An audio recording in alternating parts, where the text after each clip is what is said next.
Pepsodent Charcoal and Pepsodent Herbal. EcoBank. The new Patriotic Party's Ashanti Regional Chairman Bernard Portia still in custody despite being granted bail. Lawyers representing him chastise the prosecutors for setting high bail conditions. And also tonight, National Anti-Illegal Mining Operations Secretariat launches major crackdown on notorious Galamsey hideouts in the Western region.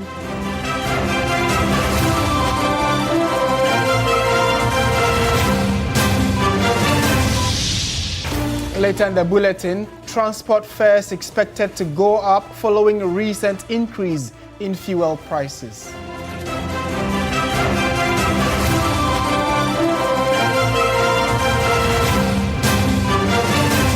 Coming up in business news, Bank of Ghana begins a $1.15 billion forex intermediation this month under domestic gold purchase program to strengthen interbank forex activity.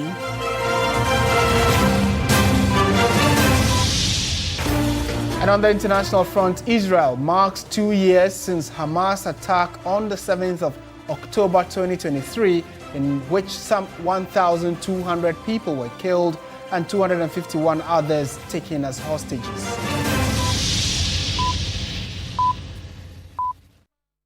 We have details of all these stories and many more coming up in the next 1 hour.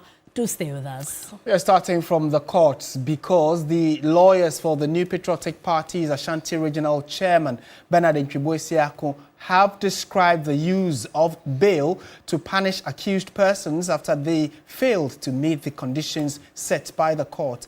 Chairman Wontumi is set to spend the night in custody after failing to meet a total of 25 million Ghana cedi bail with 5 sureties, 3 to be justified. Lord Eduasare was in court and reports. Chairman Wontumi earlier on Tuesday pleaded not guilty to charges of assignment of mineral rights without approval and purposely facilitating an unlicensed mining operation as the first accused person and the representative of a quantum mining company, his concession. Prosecution led by Deputy Attorney General Dr. Justice Remsai prayed for punitive bail conditions after not opposing to a prayer for bail for the NPP Ashanti Regional Chair. He argued that Wontumi, among other things, had failed to provide evidence of the existence of the second accused, Kwame Entry. But Andy Apiakubi, lead counsel for Wontumi, indicated that his client is a family man with wives and children of good repute and a fixed place of abode, hence is not flight risk. Justice Audrey Kokuvite granted Wontumi a 15 million cedis bail with 3 sureties, 2 to be justified. Additionally, the court ordered his name to be put on a stop list across the entry points in the country and to report to police investigators twice a month after submitting his passport to the court registry. Shortly after he was granted bail, however, the NPP Ashanti Regional Chair was rearrested and arraigned before another high court for different charges. 5 persons, including the operations manager of Akonta Mining, were charged with offences including undertaking mining operations without a license in the Tano Nimri Forest Reserve in 2022, felling trees in a forest reserve without authority, erecting buildings in a forest reserve without authorization. Wontumi and Adwoda Kwoku pleaded not guilty to all the charges preferred against them and were admitted to 10 million Ghana cedis bail with 2 sureties, 1 to be justified. Lead counsel for the accused persons, Andy Apiakubi, lamented over the use of bail to punish accused persons. It's becoming too many that accused persons are being subjected to a difficulty of finding value for properties that will secure their bail. It is a national issue that we need to discuss. I'm not sure that there is anything untoward, but there is a process that we need to affect and make sure that it serves the purpose for which the law was made. Lawyers of the NPP Ashanti Regional Chair are hopeful that by tomorrow, Wednesday, they would have been able to meet all the bail conditions, after which Chairman Wontumi would walk or would be released from the custody of the Criminal Investigation Department of the Ghana Police. Back in court on November 4 for the continuation of the case. Judge indicates that by that time, she hopes that all the disclosures which will be used by the prosecution would have been filed. Lord Sorry, TV3 News, Accra. Right, let's try and get some legal thoughts on this particular development. Mr. Sassari has joined us. He's the Dean of the Law Faculty of Mount Crest University and a former director of the Ghana School of Law. Mr. Ansasari, good evening. Thank you for your time. Thank you very much and good evening. The concern being raised by the lawyer for Chairman Wontumi is that the bail conditions that he is expected to meet is on the high side. And many are already asking, and that's a question I'm bringing to you, that do we know what the considerations are before bail conditions are set? Thank you. Basically, the considerations are whether or not the person standing trial will appear, to take his trial on scheduled dates. How, whether the person is a person of substance, whether the person has demonstrated signs of absconding, and so on and so forth. But let me be blunt. I think that what we are witnessing these days is a tit-for-tat game by the NDC and the NPP. And I'm sorry to observe that the courts are not discerning enough. The Wontumi case is, a case that seems to be politically motivated.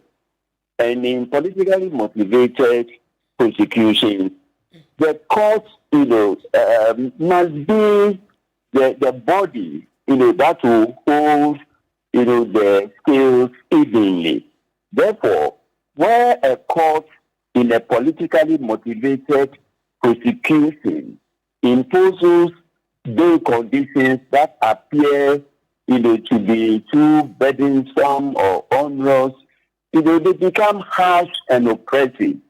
And make nonsense of the issue as to whether or not Wontumi will appear, on the hearing dates, to stand his trial.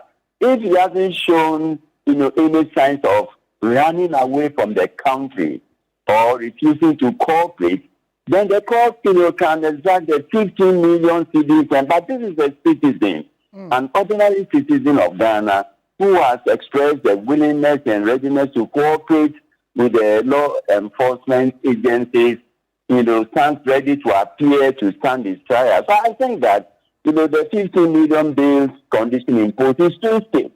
It's too steep and too oppressive. Mr. Sassari, you said that the amount is too steep? Pardon? You said the amount is on the high side? Too high, 15 million cedis. Right. I mean, it's the property. I mean, one to me, is worth more than 15 million, I know.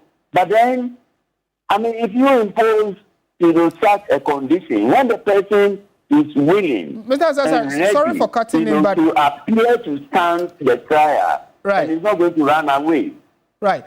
Kindly indulge me. The concern you raise about political cases being tit for tat between the NDC and the NPP, and because of that, it is having or taking a toll on the trial of such cases.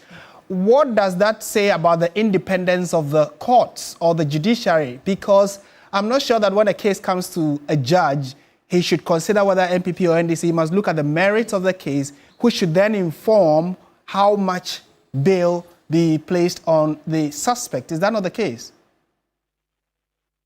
I have expressed an opinion in similar matters, on many occasions, that if you have a case against the government, don't expect, to win. You will always be the loser.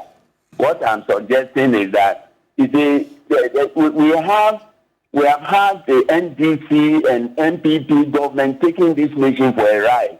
We saw the Nanado, government imposing, stiffer bail conditions. I mean, we all want to insulate the judiciary from politics.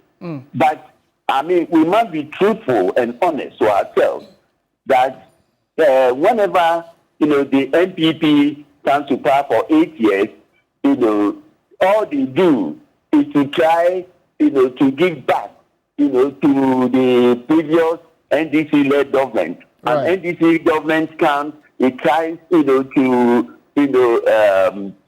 do exactly what, the NDC do to them. We must stop, this sort of game. Don't blame, the court. Even though I say that the judges must be discerning, they are also human beings. Okay. They are human beings. And, I mean, if their conditions are intended to prevent, a government in power from punishing political opponents. But here, we rather use, the court, twist, their arms, to do the bidding of the government in power. And this is what must stop. Okay. Because Mr. Asare, thank you so much for your time and thoughts on this and the perspective you share on this very interesting subject matter. Kweku Ansah-Asare is the Dean of the Law Faculty at Mount Tracy University. Let's now go to the Western region, where the National Anti-Illegal Mining Operations Secretariat's task force has launched a major crackdown on notorious Galamsey hideouts in the region, with many arrested and several equipment seized or destroyed. Meanwhile, a Tarkwa Circuit Court has remanded 12 individuals into prison custody for their involvement in the destruction of some rail lines at Achim, a suburb of Tarkwa. Irama Smith has more. On Monday, October 5, the National Anti-Illegal Mining Operations Secretariat NIMOS Task Force raided Gangwe, a crime-infested community in Aboso, Pristahuni Valley District, following a similar operation in June where Galamseyers were warned to vacate. Several makeshift structures serving as hideouts and drug bases were set ablaze and some Galamsey equipment destroyed. More than 100 locals, mostly Galamseyers, gamblers, traders and drug peddlers, surrendered to the task force. En route to Gangwe, the task force also conducted operations at the Dadwin Dompim areas of the Tarkwa Insoye municipality, seizing 15 water pumping machines and destroying a generator, 3 shamfangs and other equipment used by the illegal miners. Still on illegal mining, the 12 individuals arrested in connection with the destruction of railway tracks between Insuta and Bonsare near Achim, a suburb of Tarkwa, were arraigned before the Tarkwa Circuit Court on Tuesday. The 12, aged between 17 and 39 and residents of Achim, have been charged with conspiracy to commit crime, undertaking mining operations without a license, and causing unlawful damage. Their pleas were not taken as the prosecution team prayed to the court to forward the case docket to the Attorney General for advice. The presiding judge therefore remanded the accused persons into prison custody for 2 weeks. They are expected to reappear in court on October 21, 2025. Irama Smith, TV3 News, Tarkwa.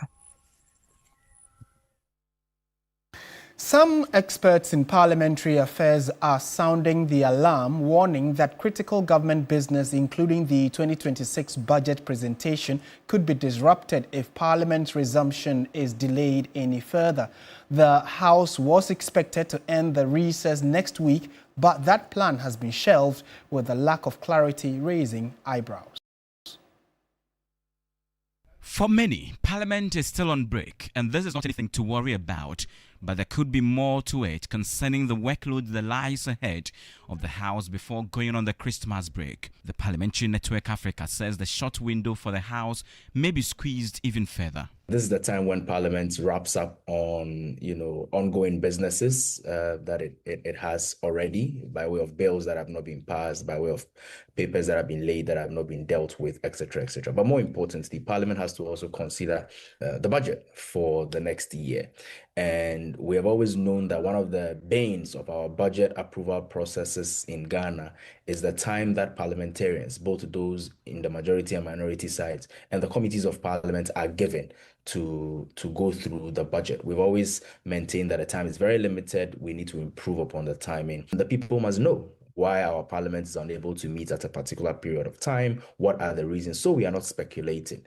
He also hinted at possible behind-the-scenes issues, but insists Parliament must state the exact circumstances for necessary stakeholder support. There is a lot of talks in the media space. There are rumors about whether Parliament has funding for its work, whether the executive have provided the right resources, whether there are some backdoor conversations going on different issues. We don't need to be put in this space of rumor mongering. We need to know, so that if these are challenges that all of us as Ghanaians must rally behind the institution of Parliament to call out the executive branch, we will do so. It wouldn't have ordinarily been a cause for alarm if Parliament had not announced that it was coming back in 2 weeks, and then 1 week into that particular announcement, another notice that says we are no longer coming. But for it to have come through an announcement that says Parliament is coming back in 2 weeks, 1 week down the line, Parliament comes back and says we are not coming back any longer, we don't even know when we are coming back, should be a real cause of alarm for all of us. We must be asking the questions. With raging national issues at the front burner, critics are concerned that government accountability and legislative work may fall behind schedule at a time the country can least afford it. Christian Yale, TV3 News. In more news tonight, passengers of commercial vehicles should brace themselves up for a possible increment in transport fares from October 16, when the second pricing window in the month is announced. The Ghana Private Road Transport Union complained that ever since operators reduced the transport fares by 15% in May, there has been progressive increment in fuel prices. George Queenan reports. On May 25, the government, through the Transport Minister, compelled the Ghana Private Road Transport Union, GPRTU, to reduce transport fares by 15%, following some 18% drop in fuel prices. As at the time of the reduction, prices at the pump stood at 12 cedis 69 pesos per litre of diesel and 11 cedis 34 pesos per litre of petrol. Since then, there have been upward adjustment in prices at the pumps. A litre of petrol is now selling at 13 cedis 38 pesos and a litre of diesel 14 cedis 20 pesos. The second pricing window in the month of October is expected around the 16th of October till the end of the month of October. Should there be any further increment in the prices of fuel, the GPRTU is blunt and plain with its next move. There has been a gradually progressive increment in fuel prices since operators reduced transport fares by 15%. We are therefore informing the general public that any further increase in the present fuel prices of 14.20 per litre and 13.38 per litre for diesel and petrol respectively shall compel us to increase transport fares to accommodate the lost revenue. At the Tema station, Ni and his colleagues chastised the lukewarm approach of GPRTU. Ni, for instance, says the 15% reduction in May has made him lose 250 cedis in his daily sales.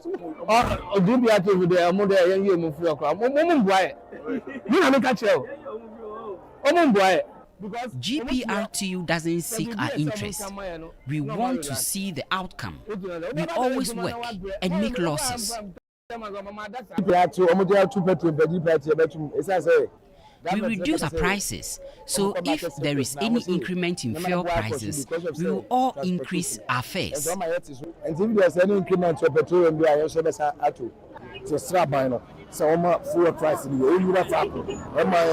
Government should stabilize the fuel prices for us to lessen our burden. When this is done, all stakeholders, including drivers, mates, and passengers, will be happy. Passengers the news team spoke with said they are prepared for the worst.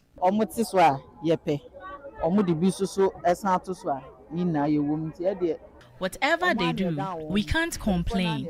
Life goes on as usual. We can't walk to our destination, so definitely we don't have a choice. We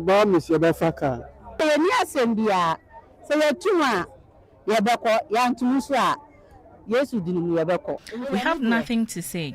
Whether they increase it or not, we will still survive. It remains to be seen whether or not the second pricing window of October will announce new prices at the pumps, which would compel the GPRTU to implement their decision. Until then, Fingers are crossed. George Quinnin, TV3 News, Accra. In Ghana, a silent but deadly threat continues to affect thousands of women each year. Human papillomavirus, or HPV, is having a profound impact on public health, especially in the fight against cervical cancer. Judith Brown, in this report, takes a closer look at the scope of the issue and the readiness of many of the viruses. There's more in this report. Cervical cancer is the second most common cancer among women in Ghana, and tragically, it's also the leading cause of cancer deaths. Each year, around 2,797 women are diagnosed and approximately 1,699 lose their lives. The culprit, human papillomavirus, or HPV. In Ghana, type 16 and 18 are the most common high-risk strains, and they are responsible for the vast majority of cervical cancer cases and other cancers of the vulva, vagina, penis, and throat, as well as genital warts. But the fight against HPV is far from simple. Limited access to screening, especially in rural areas, means many women are diagnosed too late. To break the cycle, Ghana has taken a major step. The government is set to launch a nationwide HPV vaccination program aiming to reach 2.5 million girls between the ages of 9 and 14.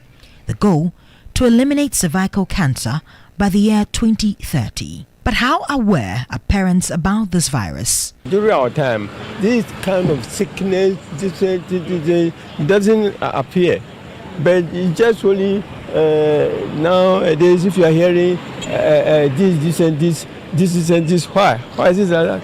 But have you heard about this particular virus, HPV, yet? No. Yes, I've been hearing something on the TV. Yes. You see, but I don't know how it is. No, I've not. So you have no idea about it at all? No, not at all. Not at all. They should do the, how do you call it? They should study the things well before bringing it to Africa. Why everything Africa? They should do it there. If they survive, we also take part. Not everything that they have to put on us. Cancer is everywhere. Have they been able to cure this? And before bringing it to Africa, it's everywhere. So I don't think, to me personally, I don't think it's needed. Clearly, government needs to do more public health campaigns to ensure more people are educated on the virus and its impact. Judith Brown, TV3 News.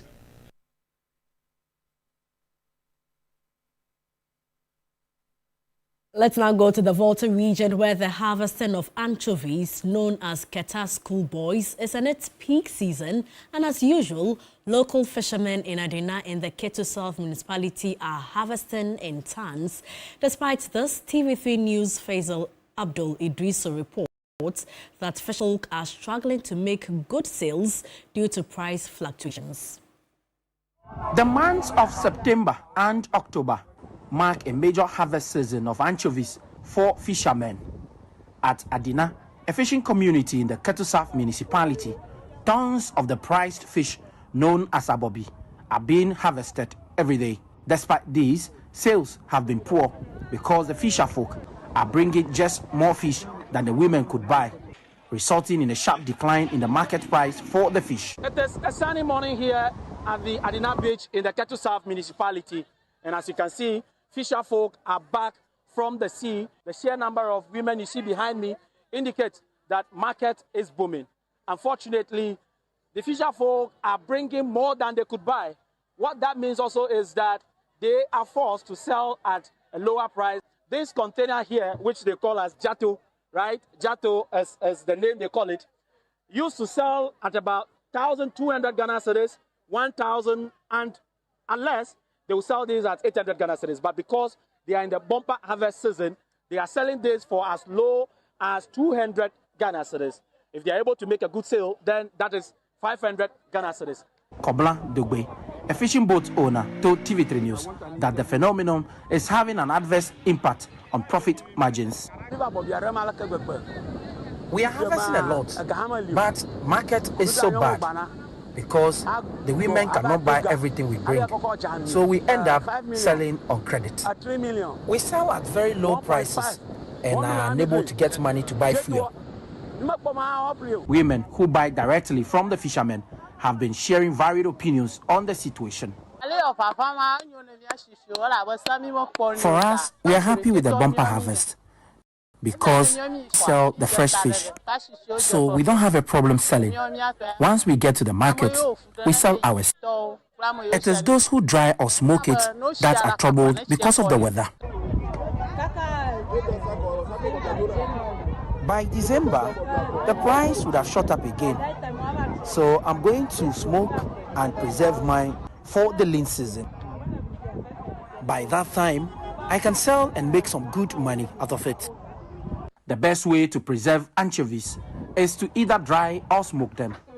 But the rainy weather is causing a significant havoc to traders who dare dry the fish. All the women you see here trade in fish, but once the rains are here, we don't get enough sunlight and our fish rot. So we end up making huge losses. If the government can assist us with logistics and a shed under which we could dry the fish, even in the rainy season, that would be helpful. Along the streets of Adina, a strong unbearable smell fills the air, a poignant reminder of the challenges faced by the community. Faisal Abdul Idrisu, TV3 News. Can never go wrong with Keta Schoolboys, right? Okay, so do let us know what your favorite Keta Schoolboy recipe is in the comment section. Still watching News 360 on TV3 now. There's some good news at last for national service personnel as the National Service Authority has announced the commencement of the 2025-2026 National Service as November 3, 2025 is the time to begin. The Director General of the authority addressing the media said that all bottlenecks have been addressed to ensure a seamless and more transparent system. There is more in this report. After months of anxiety and confusion over when the 2025-2026 National Service would begin, following the suspension of the deployment system over transparency and security concerns, the road is now clear for applicants to begin the online registration process starting from Wednesday, 7th October 2025, with the official starting date of service being 3rd November 2025. The 2025-2026 National Service registration will open from Wednesday, 8th October 2025 and ends on Wednesday, 15th October 2025. It's going to be for a period of 1 week because already we are way behind time. I am sorry to inform you that all registrants who registered in June 2025 will need to register again, as the previous registrations are now considered null and void. For all those who made payments in June, I assure you that your monies will be refunded to you. All prospective National Service personnel are now required to log on to our new website via www.gnsa.gov.gh. The Director General of the authority, Ruth Della Sedo, addressing the media, noted the service had improved on all fronts, including transparency, security, and ease of service. Management has taken steps to introduce stringent IT reforms and enhanced internal controls with proper banking trails to combat payroll fraud. The authority has collaborated with the Controller and Accountant General's Department, and I'm pleased to assure you that payroll fraud will be a thing of the past. In more news tonight, a justice of the Supreme Court, Justice Ernest Gau, has admonished the class of 2000 batch of the Ghana Bar Association to take up mentorship, advocacy and reforms to help redefine the legal profession and education for the next generation. The Millennium Lawyers are celebrating their silver jubilee since they graduated from the Ghana School of Law. Themed Redefining Legal Education for Enhanced Democracy, the 25-year anniversary celebration brought together a plethora of lawyers from different sectors across the country. The 2000 class of the Ghana Bar Association members span individuals including justices of superior courts, politicians, high-ranking security officials, among others. Speaking at the launch of their 25-year anniversary, keynote speaker and member of the class, Supreme Court Justice Ernest Gaiwu, urged the lawyers to take active steps to redefine legal education in the country. Much of what is taught in the lecture hall still centers on technical proficiency, case law, statutes, procedural rules. These are vital but not sufficient. To redefine legal education for the future, we must begin by asking the question, what kind of lawyers does democracy need today? It needs lawyers who are not only legal technicians, but also civic leaders, critical thinkers, ethical actors, and pathetic advocates. Chairman of the Planning Committee of the Anniversary Celebration, Isaac Champong, urged for support of the new bill proposed by the Attorney General to open legal education in the country. We have no specific objection to expanding that scope to open up the avenues for more people when it comes to legal education. And so if we get to a point where there can be one lawyer for every 20 people, it shouldn't be bad, except that what we need to do is not to lose focus on the quality of the education that we seek to deliver. Director General of the Criminal Investigation Department of the Ghana Police Service and member of the committee, COP leader Donko, underscored the need to adopt artificial intelligence to legal education. AI is an area that as an institution that's like Ghana Police Service or even the legal fraternity, we should be focusing on what AI presents and what modern technological advancements present in all facets of life. So for us in criminal investigation, we are open up to that and we're actually looking at areas in which we can educate or sensitize our detectives in the area of artificial intelligence. The anniversary week will mark a number of activities including career counseling sessions with junior high school students and donation of textbooks of 4 core subjects to the Independence Avenue Basic Schools in Accra. You're still watching News 360 on TV3. Stay with us. Business, sports, entertainment are all coming up.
Hello there, good evening and welcome to the business segment here on News 360. I am Michael Obodu. Now, the Bank of Ghana will this month begin foreign exchange intermediation under its domestic debt gold purchase program aimed at improving market transparency and strengthening interbank forex activity. Governor Dr. Johnson Esiama was speaking at a post-monetary policy committee MPC engagement with heads of banks in Accra. Governor of the Central Bank, Dr. Johnson Esiama, says the bank plans to sell up to $1.15 billion in October through twice weekly price competitive spot auctions open to all licensed banks. This means that the Apex Bank will sell dollars twice a week through open auctions where all licensed banks can compete to buy at market-driven prices with payment and settlement done immediately. I want to encourage all banks to design and promote export-oriented financial products.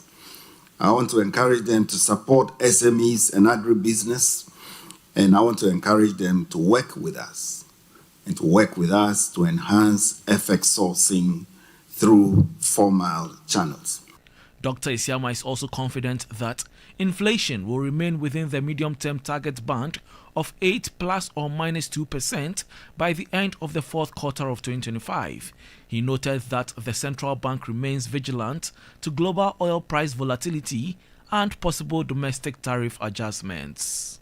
The return to single-digit inflation is here, and it marks a new chapter in our economic recovery. But it is not the end of the story at all. Our collective responsibility now is to sustain this discipline. Now, the Food and Beverages Association of Ghana, FABAG, is intensifying pressure on the Public Utilities Regulatory Commission, PURC, to introduce stringent efficiency benchmarks and a sunset clause on future tariff adjustments for the Electricity Company of Ghana, ECG. The call comes amid persistent concerns over the state power distributors' abysmal revenue performance. Benchmark them by the efficiency that you expect. When you are coming, this is what we want to see. If those things are not met, you don't even entertain them. Go back and do what you have to do and come back. By the time they finish doing what they have to do, there will be no need for PRC even announcing new tariffs. According to the Food and Beverages Association of Ghana, FABAG, Electricity Company of Ghana, ECG's revenue collection rate barely exceeds 50%, peaking at only 51%, a figure that highlights massive underlying inefficiencies. Official reports indicate that the average collection rate for ECG stood at an alarming 43% between August 2023 and July 2024, leading to under-recoveries of approximately 13.6 billion cedis. General Secretary of FABAG, Samuel Agri, stressed the importance of introducing timelines and a sunset clause on tariff adjustments. This mechanism would automatically halt or review price increase if ECG fails to meet its efficiency target within a specified period. Every 3 months, whether we like it or not, adjustment will be done. So as the adjustment is being done, at what point are we going to tolerate that? So we need to put a cutoff point there. The ECG should come to PRC for money based on something that never existed. Agri argues that the current system allows ECG to repeatedly demand tariff increases without facing interrogation on its financial and operational performance. They have almost about 50% revenue locked up with the public, and they come to us for us to pay more. So what is locked up in there, that is what we are paying for. If they take 95%, that is highly efficient. Once they do that, there will be no need for them to go to government or PRC asking for an increment. Petrosol Ghana Limited has officially opened an ultra-modern fuel station in Bolgatanga as part of its model of excellence in the oil and gas industry. The aim is to provide quality and affordable petroleum products to the growing population in the Upper East region. Motorists and residents commended the efficiency and value for money for using Petrosol petroleum products. % of consumers of petroleum products in the Bolgatanga municipality consist of motor riders, tricycle and cargo. All of these are used for commercial purposes except the motorbikes. For this reason, there is high demand for petroleum products in the municipality. Joseph Yaribil is the head of compliance and supply chain of Petrosol. Petrosol has gone ahead to do more in ensuring that we offer this service by ensuring that we subject our processes to international standards. And that's why Petrosol is an ISO certified. Not just one, not two, but three. Petrosol is certified for the environment. So what it means is that Joseph Yaribil said the company stands for quality. Involved in our operations. That's what we stand for. And as well, we ensure that we subject our processes to quality standards. So quality in all its ramification. Quality of our products, as you can see, our tagline is clean fuel in full quantity. Representatives of EPA, Fire Service and NPA all commended Petrosol for following best practices and compliance. Consumers who are mainly motorbike and tricycle riders applauded Petrosol for giving them quality. Actually, their customers are always nice to me, especially this old lady. Petrosol, if actually you know the engine of your machine, whenever you buy from Petrosol, you will hear the sound and know that actually your machine is in good form. So the fuel is very nice. Tell them that the fuel what they are selling here is good. So always I've been telling them to come buy fuel. Petrosol has no less than 16 fuel stations in the Northeast Zone, comprising Upper East, Upper West, and Northern region. We'll bring you updates now from the currency and the commodities market.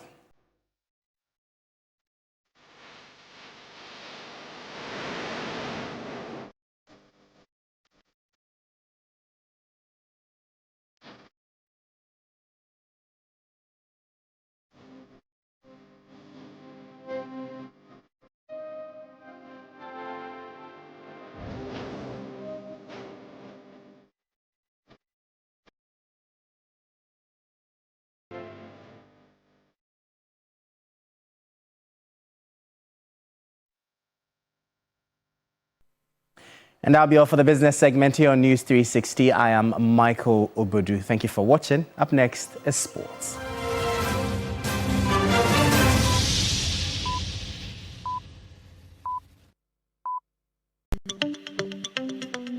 Good business means seeing the possibilities and maximizing opportunities.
Hello, good evening and welcome to the sports segment here on News 360 with me, Oriku Ampofo. The Black Stars have completed their final training session in Meknes in Morocco ahead of the team's crucial 2026 World Cup qualifier against Central African Republic on Wednesday. Ghana, who currently lead the way in Group I, mathematically need 4 points from their remaining 6 points to make it to the 2026 showpiece. There's more details in the following report. The final training session before the Storm itself, and the Storm is a pretty big one. It's a Storm that the Black Stars are hoping will finish with a place at the 2026 FIFA World Cup around the time that Ghana will kick off against the Central African Republic in this very stadium here. Madagascar will be playing against Comoros, and then Chad will be playing against Mali. The only thing that matters to Ghana, win that game, and then all will be set. Coach Otuado is training with a full set of every single player that he invited. Our guess is that he'll start with pretty much a lot of the players who started. There's the likes of Benjamin Asari, Caleb Yonchi has come in, Gideon Mensah is back in the side, Jiku is around, Thomas Partey was brilliant against Mali. Sibo played alongside him. Mohamed Kudus had a good game. Antoine Semenyo is coming into his own. Otuado will try with this final training session to find the relevant balance and give Ghana everything required. The Black Stars have been really good in World Cup qualifying, save that draw against Chad. So pretty simple, dynamic, do as well as they can. They will get a feel of this pitch. And then on Wednesday, they will hope that that feel of this pitch will translate into one of the best performances that Ghana has seen. It's a big game, and everybody is expecting that the team will turn big, including former Ghana captain Asamoah Gyan. Oh, we still stay with the national team because former Black Stars captain Stephen Appiah has urged the team to remain calm ahead of their match against Central African Republic on Wednesday. First and foremost, World Cup is very important for every player, and every player wants to participate in the World Cup. I mean, I quite remember when we played at FAB Stadium in South Africa when we beat them 2-0. It's the same feeling. Now I'm sitting here watching the guys. I mean, a lot of things are going through my mind, how they are going to approach the game, the pressure, the tension, and everything in this kind of game. It's huge. It's huge, and I know the boys, they are ready because. Now let's do some more here because ahead of the match on Wednesday, from one captain to another former captain, that's Asamoah Gyan, who's also urging the team to give their all on the day. I'll just tell them to relax, and because they've built the legacy for themselves already.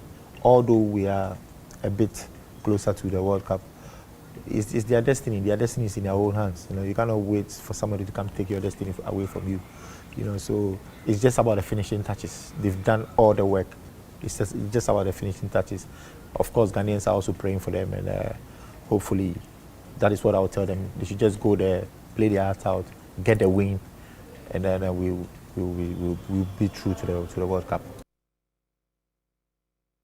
All eyes will be on Morocco on Wednesday at 4 p.m. when the Black Stars face Central African Republic in the penultimate World Cup qualifier for the 2026 edition. You can get more updates and build-up and reaction on our social media handles at 3SportsGH. My name is Oriku Ampofo.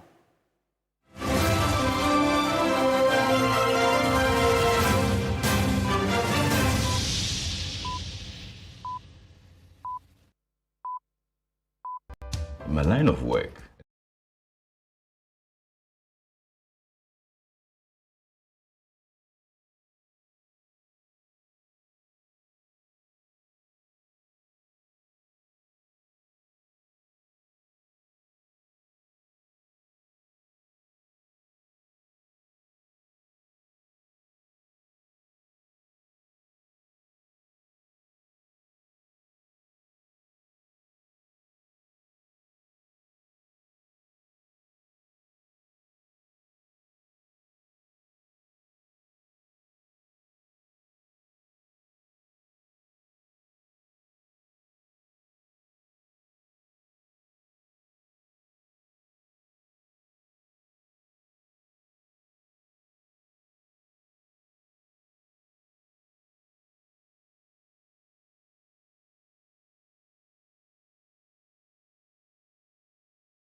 Tonight in this segment, for 16 years and counting, the Ghana Women Awards has been honoring the achievements of Ghanaian women.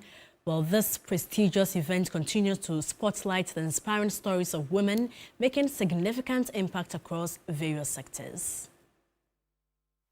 Year 2025. Instituted in 2009, the Ghana Women Awards has celebrated outstanding women whose hard work, excellence and resilience serve as inspiration for younger generations and motivation for others to follow. The 2025 edition, held at the Accra International Conference Center, recognized 20 remarkable women who have distinguished themselves in their respective fields. Among the awardees were two personalities from Media General, recognized for their consistent demonstration of professionalism and excellence in the media space. Media personality, philanthropist, and host of TV3's Ghana's Most Beautiful, Shirley Emma Fatima Tibila, popularly known as Cookie T, received the Outstanding Media Personality Award. I thank God that the hard work, the frustrations, and sometimes the cries that you don't see is getting recognized. And I am blessed and I feel very happy about it. There is no fast route to achieving. You need to go through the process, but definitely there's a reward for the process. I intend to inspire, first of all, the young ones to believe in themselves.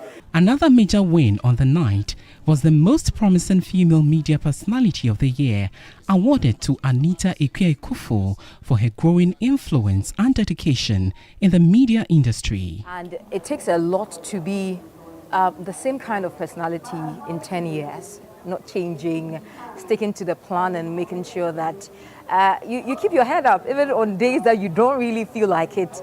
And it's the fact that by the grace of God, we keep moving on and doing greater things. And I'm really thankful for the opportunity to be an inspiration to these young girls. Women definitely need a pat on the back. It's not easy, especially for some of the amazing women that are being honored tonight, to be a mother, to be a wife, to be a CEO, to be wearing multiple hats and still make it happen. You come out, you're smiling, and seeing the hundreds of women in this particular room alone is inspiring. To organizers, the scheme will continue to celebrate womanhood and inspire women to embrace leadership roles. The ninth ultimate honor was awarded to Chief Fire Officer Daniela Mausi Into Sapong as the Legendary Woman of the Year.